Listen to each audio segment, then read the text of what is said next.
না পারলে আজকে তো হতে পারি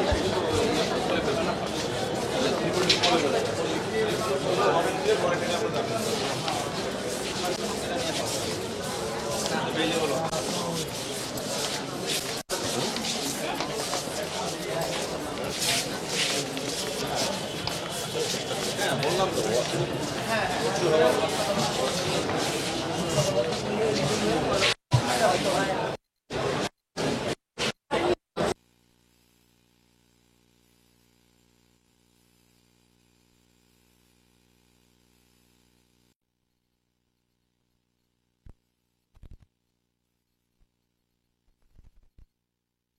সিল্কোর সিল্ক অ্যান্ড শাইন, যাতে আছে আর্গান অয়েল ও ওট প্রোটিনের গুডনেস, যা আপনার চুলকে রাখে হেলদি অ্যান্ড শাইনিং।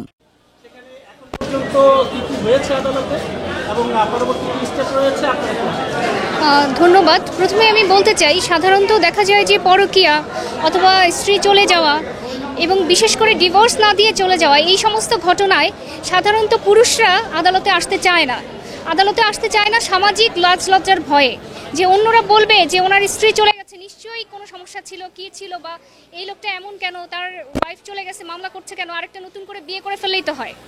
তো এটা হচ্ছে আমাদের সামাজিক দৃষ্টিভঙ্গি, কিন্তু এগুলো কিন্তু দেশের আইনে ক্রাইমও। তো দেশের আইনে যেগুলো অপরাধ, সেগুলির বিরুদ্ধে যদি আমরা কোর্টে না আসি, অন্তত কিছু এক্সাম্পল না থাকে, সেট না হয়, তাহলে তো এই দেশে এই ধরনের সামাজিক অরাজকতার সৃষ্টি হবে। অর্থাৎ দেখা যাবে যে একজন ডিভোর্স না দিয়ে আরেকজনকে বিয়ে করতেছে, যার ফলশ্রুতিতে দেখা যাবে আইনে বলছে যে একজন নারী ডিভোর্স না দেওয়া পর্যন্ত অথবা তার স্বামী মারা না যাওয়া পর্যন্ত একই সাথে দুইজন স্বামী রাখার কিন্তু কোনো সুযোগ নাই।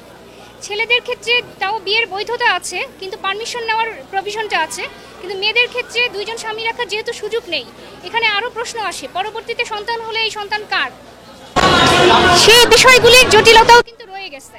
এখন একজন যদি ডিভোর্স না দিয়ে আরেকজনকে বিয়ে করে, এভিডেন্স অ্যাক্ট অনুযায়ী যার বিয়েটা বৈধ, সন্তান তার, তাহলে এখন যদি ওনার সন্তান না হয়, উনি কি মেনে নেবেন যে ওনার সন্তান হিসেবে? সেটা কিন্তু সম্ভব না। তো এই যে জটিলতাগুলো, এই যে সামাজিক অরাজকতাগুলো, সামাজিকভাবে যে এই যে নৈতিক অবক্ষয়গুলো, সেগুলির জন্য কিছু কিছু এক্সাম্পল সেট হওয়া খুব প্রয়োজন। এখানে আমি প্রথমেই রাকিব হাসানকে ধন্যবাদ জানাই যে সে সততার সাথে এত বছর ধরে এবং ধৈর্যের সাথে মামলাটি চালিয়ে যাচ্ছে, এবং কোর্টে সবার সামাজিক ভয় ভীতি ত্যাগ করে সে কোর্টে এসেছে। প্রথমেই সেই জন্য আমি মনে করি এটা একটা বড় পদক্ষেপ, যার ফলে এখন অনেক অপরাধীর মনে ভয় তৈরি হবে যে আমি যদি এরকম করি আর আমার হাজবেন্ড যদি কোর্টে যায়, তাহলে হতে পারে যে আমাকেও বিচারের মুখোমুখি হতে পারে। একাধিক বিয়ে মানুষ করতে পারে, তবে সেই জন্য সুনির্দিষ্ট আইন আছে, সেই জন্য ইসলামিক আমাদের শরিয়া অনুযায়ী ডিভোর্সের প্রভিশন আছে। যদি স্বামী অত্যাচারী হয়, সেখানে ডিভোর্স দিতে পারে। এখন পর্যন্ত এই ধরনের কোনো বিষয়টি আমাদের মামলার ক্ষেত্রে প্রযোজ্য নয়। এবার আসি 2021 সালে আমাদের মামলা দায়ের করা হয়। এরপরে আদালত মামলাটিকে পিবিআইকে তদন্তের নির্দেশ দেন। পিবিআই প্রাথমিকভাবে 6 মাস ধরে তদন্ত করে সকল সাক্ষ্য প্রমাণ সহ প্রাইমারি তদন্তে আসে যে ওনারা যেই বিয়েটা করেছেন ডিভোর্স না দিয়ে, তামিমা সুলতানা, সেটি অবৈধ, এবং সেইখানে পিবিআই তাদের বিরুদ্ধে চার্জশিট দেয়। ক্রিকেটার নাসির হোসেনকে 2 নম্বর আসামি করে এবং তামিমা সুলতানাকে 1 নম্বর আসামি করে, এবং তামিমা সুলতানার মাকে সহযোগিতায় রেখে এই রিপোর্টটা দেওয়া হয়। এই রিপোর্টে শুধুমাত্র সাক্ষীদের 161 সাক্ষীদের সাক্ষ্য নয়, এছাড়া বিভিন্ন এভিডেন্সও আদালতের সামনে আনে।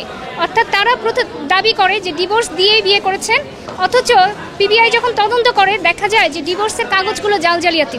এবং আরও আশ্চর্যজনক বিষয় যে ওনারা যেই ডাক রসিদগুলি দাবি করেন, সেই ডাক রসিদগুলিও দেখা যায় যে ডাক বিভাগের নয়। ডাক বিভাগ এটা স্পষ্টভাবে জানিয়ে দেয়।